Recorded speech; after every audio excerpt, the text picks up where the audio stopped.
La parole est à Monsieur Stéphane Rambaud pour le Rassemblement national. Merci Madame la Présidente. Mes propos s'adressent à Madame la Ministre chargée des collectivités territoriales et de la ruralité. Alors que s'ouvre à Paris le traditionnel salon des maires et des collectivités, permettez-moi d'aborder deux problématiques qui impactent l'avenir de nos démocraties locales. Depuis plusieurs années, nous assistons à une augmentation des violences envers les élus locaux, particulièrement les maires. En 2022, le ministère de l'Intérieur a signalé une hausse de 32% de ces violences. Ces actes, variant de l'intimidation verbale à des agressions physiques, mettent en lumière la vulnérabilité croissante des élus, et ceci sans soutien concret du gouvernement. Parallèlement, les problèmes financiers s'accumulent. Des décisions unilatérales telles que la suppression non compensée de la taxe d'habitation mettent en péril les finances des communes. Madame la ministre, dans votre interview au JDD du 19 novembre, vous avez déclaré « Les maires doivent faire des efforts ». Mais les maires sont déjà contraints de gérer avec des ressources de plus en plus limitées. Et cette situation pèse sur les épaules des élus qui reçoivent les indemnités les plus modestes.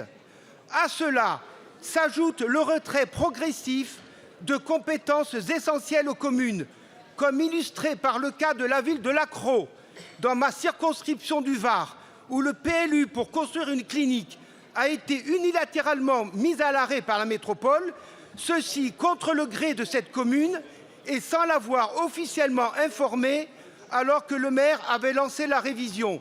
Ces contraintes, alliées à l'insécurité croissante, ont conduit à près de 1500 démissions de maires depuis 2020 et des centaines de communes pourraient manquer de candidats aux prochaines municipales. Merci Face beaucoup. à cette situation, plus de ma temps, question est simple.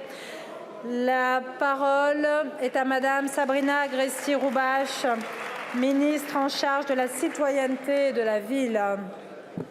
Merci Madame la Présidente. Monsieur le député Rambaud, travailler en confiance ne veut pas dire être d'accord sur tout, vous le concéderez, mais en tout cas, moi, dans ma méthode, dans ce que je dis à chaque fois, beaucoup de vos collègues m'interpellent et je n'ai jamais hésité à concerter, à écouter, à entendre. Eh oui, c'est la méthode du gouvernement. Écouter, concerter avec les élus locaux, entretenir un lien direct, renforcé, ne vous en déplaise, avec celles et ceux qui incarnent la République. La réalité, c'est que vous me posez une question qui m'a été posée tout à l'heure au Congrès des maires, et où j'ai été interpellée par un élu qui m'expliquait que dans sa commune, telle direction n'avait pas été prise.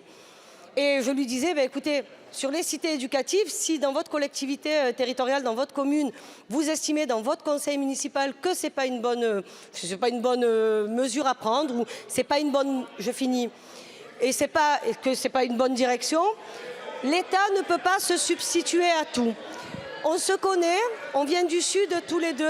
Vous ne pouvez pas incriminer tout le temps l'État de tout. La taxe d'habitation a été compensée, vous le savez. Ça a été voté l'année dernière. Et la réalité, c'est que je fais partie de ces ministres qui ont été comme vous sur ces bancs députés. Ma porte est ouverte à chaque fois, celle de ma collègue Dominique Faure aussi, celle du ministre de l'Intérieur aussi. Vous savez m'interpeller, m'écrire.